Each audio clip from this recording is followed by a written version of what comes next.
Hello everyone, welcome back to healthy flavours. నేను మీ సునీత కిరణ్. ఈ రోజు నేను మీకోసం గుడ్లు ములక్కాడ ఎండినెత్తళ్ళ పులుసు ఎలా చేసుకోవాలో చూపిస్తున్నానండి.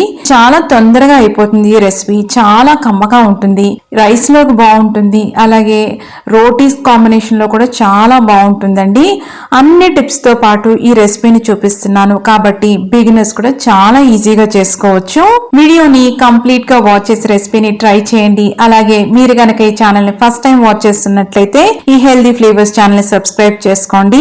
ఎండినెత్తళ్ళు అనేవి రుచిగా ఉండడమే కాదండి, హెల్త్ పరంగా కూడా చాలా మంచిది. కాబట్టి ఫిష్ ప్రిఫర్ చేసే వాళ్ళు తరచుగా ఈ ఎండినెత్తల్ని డైట్ లో ఇంక్లూడ్ చేసుకుంటే చాలా మంచిది. ఇక మనం రెసిపీలోకి వెళ్ళిపోదాం. ముందుగా కొద్దిగా ఎండినెత్తలు తీసుకొని ఇలాగ నీళ్లు వేసుకొని 2 నిమిషాలు పక్కన పెట్టుకోండి. ఇవి ఆల్రెడీ క్లీన్ చేసినవే. ఇప్పుడు ఇలా అనుకుంటూ క్లీన్ చేసుకోవాలి. ఒక 5 సార్లన్నా శుభ్రంగా క్లీన్ చేసుకోవాలండి. అప్పుడు నీచు వాసన అనేది అస్సలు రాదు. చూసారా, ఇలాగ శుభ్రంగా క్లీన్ చేసుకుని రెడీ పెట్టుకోండి. ఒక అర నిమ్మకాయ సైజ్ అంతా చింతపండుని తీసుకోండి. ఎక్కువ అవసరం పడదు, ఆల్రెడీ టమాటాలు కూడా మనం వాడతాము కాబట్టి ఇది నీళ్ళలో వేసుకుని నానబెట్టుకుని పులుసు తీసుకొని రెడీ పెట్టుకోండి. ఇప్పుడు ఒక ప్యాన్ తీసుకొని చాలా కొద్దిగా మాత్రమే ఆయిల్ వేసుకోవాలి.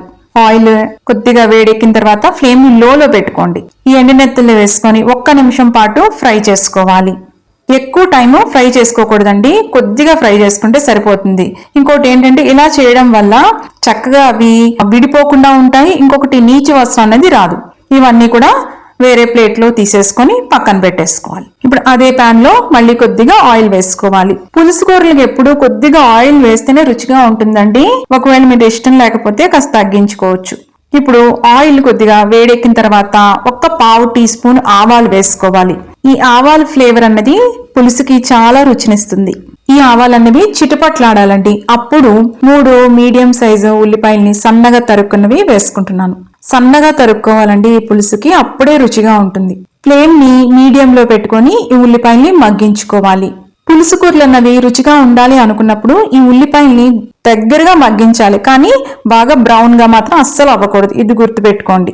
ఇప్పుడు మూత పెట్టుకొని మగ్గించుకోవాలి. ఓకేనా, చూస్తున్నారా? ఇప్పుడు చక్కగా మగ్గిపోయినాయి. ఇప్పుడు కాస్త మగ్గిన తర్వాత ఒక 3 పొడవుగా ఉన్న పచ్చిమిర్చిని ముక్కలుగా కట్ చేసుకొని మధ్యలో చీల్చుకొని వేసుకున్నాను. అలాగే కరివేపాకు కూడా ఒక 4 వెల్లుల్లి రేకుల్ని పొట్టు తీసేసుకొని పొడవుగా తరుక్కొని వేసుకుంటున్నాను. ఉల్లిపాయలు కాస్త మగ్గిన తర్వాత ఇవి వేసుకోవాలి. చక్కగా ఫ్లేమ్ ని లో టు మీడియం పెట్టుకొని ఉల్లిపాయల్ని మగ్గించుకోవాలి. మన ఛానల్లో ఒక కమెంట్ వచ్చిందండి, డీప్ ఫ్రైడ్ ఐటమ్ అదే చికెన్ పకోడీని చేసి చూపించాను కదా, దానికి వచ్చింది. హెల్దీ ఫ్లేవర్స్ ఛానల్లో డీప్ ఫ్రైడ్ ఐటమ్ ఏంటి అన్నట్టుగా వాళ్ళు చెప్పింది కూడా కరెక్టేనండి. నేను వాళ్ళని ఏమీ అనడం లేదు, లేకపోతే వాళ్ళు మంచిగా చక్కగా ఒపీనియన్ చెప్పారు, నేను దాన్ని రెస్పెక్ట్ చేస్తాను. అయితే నా ఒపీనియన్ ఏంటంటే, ఎప్పుడు కంప్లీట్ గా అన్నీ వదిలేసుకొని లేదంటే అన్ని మితిమీర ఉండడం కంటే మితంగా ఎప్పుడైనా ట్రై చేయాలి అనుకున్నప్పుడు చక్కగా ఇంట్లోనే సరైన ఆయిల్స్ వాడుతూ ఫుడ్ కలర్స్ ఏమీ లేకుండా రెసిపీ అంటూ ఉండాలి. కాబట్టి ఇది కుకింగ్ ఛానల్ కదండి, నేను అన్నీ చేసి చూపించాలి. హెల్దీగా ఉండడం అంటే కంప్లీట్ గా అన్ని వదిలేసుకోవడం కాదండి, సరైన అప్రోచ్, అలాగే తక్కువ క్వాంటిటీ, అంటే మోడరేట్ గా మితంగా ఉండాలి. అలాగే మన హెల్త్ ని దృష్టిలో పెట్టుకుని కూడా మనము దాన్ని ఆఫ్ చేయాలండి. నేను చూపించానంటే అర్థం అది ఎక్కువగా అది తీసేసుకోమని కాదు. ఎప్పుడైనా ఒకసారి బయట నుంచి కాకుండా ఇంట్లోనే ట్రై చేయొచ్చు అని చెప్పడం మాత్రమే నా ఉద్దేశం. లైఫ్ లో ఏదైనా బ్యాలెన్స్ ఉండాలంటే ఏది మితిమీరి ఉండకూడదు, అలాగని కంప్లీట్ గా అన్ని వదిలేసుకోకూడదు. చిన్న చిన్న సంతోషాలు అన్నవి చాలా ఇంపార్టెంట్. ఇంతకీ ఈ విషయం గురించి మీరేమనుకుంటున్నారో కమెంట్స్ లో పెట్టండి. ఇది కేవలం నా ఒపీనియన్ షేర్ చేసుకోవడం మాత్రమే. ఆనియన్స్ అనేవి జస్ట్ దగ్గర పడినాయి, అంతేగాని బ్రౌన్ కావలేదు. ఇలా ఉంటే గ్రేవీ బేస్ అనేది పర్ఫెక్ట్ గా ఉంటుంది. ఇప్పుడు ములక్కాళ్ళు వేసుకోవాలి. ములక్కాళ్ళు చూసారా, మరీ పొడవుగా కట్ చేసుకోలేదు, చిన్న సైజ్ నుంచి మీడియం సైజ్ లో కట్ చేసుకున్నాను. మరి పొడవుగా కట్ చేసుకోవద్దు. మనం టమాటో వేసుకోక ముందే ఈ ములక్కాళ్ళు అన్నవి మగ్గించుకోవాలి. మూత పెట్టుకొని ఫ్లేమ్ లోలో పెట్టుకొని మగ్గించుకోండి. ఇక్కడ ఇంకొక టిప్ ఏంటంటే, ఉల్లిపాయలు కానీ మాడుతున్నట్టు లేకపోతే అడుగంటుతున్నట్టు అనిపించింది అనుకోండి, అప్పుడు 1 స్పూను నీళ్లు వేసుకొని మగ్గించుకోండి. ఇప్పుడు 3 మీడియం సైజ్ టమాటోల్ని నేను సన్నగా తరుక్కొని వేసుకున్నాను. అలా అయితేనే గ్రేవీ బేస్ కరెక్ట్ గా ఉంటుంది. ఇవన్నీ కూడా కలుపుకొని మగ్గించుకోవాలి. ఇప్పుడు ఫ్లేమ్ ని లోలో పెట్టుకొని మూత పెట్టుకొని మగ్గించుకోండి. ఒక 2 నుంచి 3 నిమిషాల తర్వాత ఈ టమాటోస్ కూడా చక్కగా మగ్గిపోయినాయి. ఈ ములక్కాళ్ళు కూడా చక్కగా ఫ్లేవర్ అంతా పట్టింది, ఇంకొకటి చక్కగా మగ్గినవి కూడా. ఇప్పుడు పావు టీ స్పూన్ కంటే చాలా తక్కువగా పసుపు వేసుకోవాలి. 2 టీ స్పూన్లు కారం. పులుసు కూరలకు ఎప్పుడూ కాస్త కారం పడుతుందండి, అప్పుడే రుచిగా ఉంటుంది. ఎండు నెత్తళ్ళు వేస్తున్నాం కదా, అప్పుడు ఖచ్చితంగా కారం కొద్దిగా వేస్తేనే బాగుంటుంది. అలాగే 1.5 టీ స్పూను ఉప్పు వేసాను. అవసరం పడితే మళ్ళీ వేసుకోవచ్చు, ఒకటేసారి ఎక్కువ వేసుకోవద్దు. అలాగే పావు టీ స్పూన్ కంటే తక్కువగా జీలకర్ర పొడి, 1 టీ స్పూను ధనియాల పొడి, 1 పావు టీ స్పూను మెంతి పొడి, ఇవన్నీ వేసుకొని కలుపుకోవాలి. ఫ్లేమ్ ని లోలో పెట్టుకోండి, ఎందుకంటే స్పైస్ పౌడర్స్ వేసిన తర్వాత అవి మాడిపోకూడదు. ఇవన్నీ కూడా కలుపుతూ ములక్కాళ్ళకంతా కూడా ఈ స్పైస్ పౌడర్స్ అన్నవి పట్టాలి. మూత పెట్టుకుని 1 నిమిషం మగ్గించుకోండి. అప్పుడు చక్కగా వీటికున్న పచ్చివాసన, అంటే ఈ స్పైస్ పౌడర్స్ కున్న పచ్చివాసన అంతా పోయి చక్కగా మగ్గుతుంది. 1 నిమిషం నుంచి 1/2 నిమిషం సరిపోతుంది. ఇప్పుడు ఆ ఎండినెత్తులు ఉన్నాయి కదా, మనం అది ఫ్రై చేసి పెట్టుకున్నా అవి కూడా వేసేసుకోవాలి. మళ్ళీ ఒక్కసారి కలుపుకోవాలి. ఇలా చేయడం వల్ల ఏమవుతుందంటే ఆ ఎండు నెత్తళ్ళకు కూడా చక్కగా ఈ స్పైస్ పౌడర్స్ అంతా ఫ్లేవర్ పట్టి చాలా రుచిగా ఉంటాయి. ఈ గుడ్లకు కూడా ఘాటు పెట్టుకొని వేసుకోవాలి, అప్పుడు ఆ పులుసు అంతా కూడా లోనకి వెళుతుంది. ఈ ఎండు నెత్తళ్ళకి, గుడ్లకి, ఆ ములక్కాళ్ళకి అంతా కూడా ఫ్లేవర్ పట్టాలి. ఇలా కలుపుకోవాలి. మూత పెట్టుకొని 1/2 నిమిషం మగ్గించుకుంటే సరిపోతుంది. చక్కగా ఫ్లేవర్స్ అన్ని కూడా బ్లెండ్ అవుతాయి. ఇప్పుడు చింతపండు పులుసు తీసి రెడీ పెట్టుకున్నాం కదా, అది వేసుకుంటున్నాం. అలాగే తగినన్ని నీళ్లు పోసుకోండి, మరి ఎక్కువ పోసుకోవద్దు, తగినన్ని మాత్రమే పోసుకోండి. చక్కగా చేయాల్సిన పద్ధతిలో చేశారనుకోండి, చాలా టేస్టీగా ఉంటుంది ఈ పులుసు. చిన్న చిన్న టిప్స్ అన్ని ఫాలో అయినప్పుడు చక్కగా కుదురుతుందండి కూర. ఫ్లేమ్ ని చక్కగా లో టు మీడియం లో ఉంచుకోండి. అలాగే కొద్దిగా బెల్లం ముక్క వేసుకున్నాం, చక్కగా ఫ్లేవర్స్ బ్యాలెన్స్ అవుతాయి. ఇంకొకటి ఆ చింతపండు పులుపు వేసుకుంటాం కదా, ఆ పులుపు బ్యాలెన్స్ అవుతుంది, గ్యాస్ట్రిక్ ఇష్యూస్ రాకుండా కూడా ఉంటాయి.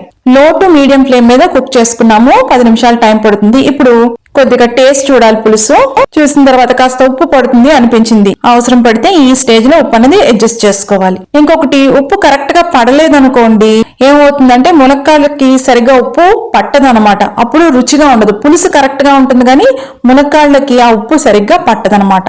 కొద్దిగా కొత్తిమీర సన్నగా తరిగి వేసుకుంటున్నాము. ఇంకా రెడీ అయిపోయిందండి. 1-2 నిమిషాలు మగ్గించుకుంటే సరిపోతుంది. పులుసు అన్నది ఈ కన్సిస్టెన్సీలో ఉండాలి.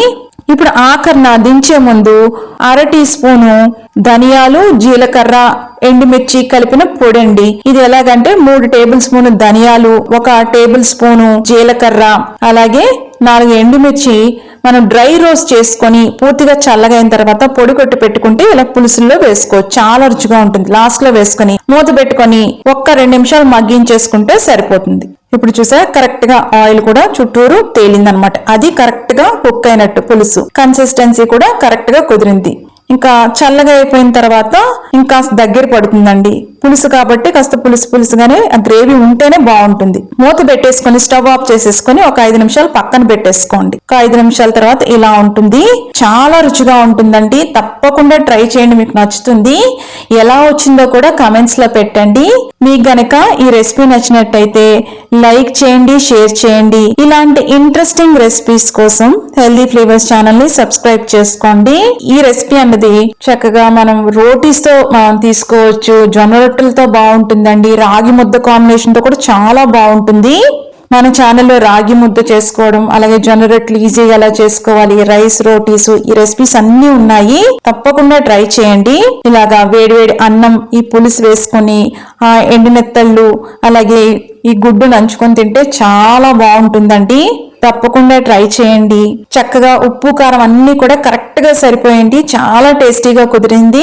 తప్పకుండా మీరు ట్రై చేసి ఎంజాయ్ చేయండి. మళ్ళీ మరొక ఇంట్రెస్టింగ్ రెసిపీతో మిమ్మల్ని కలుస్తాను. అంతవరకు stay healthy, happy. Thank you.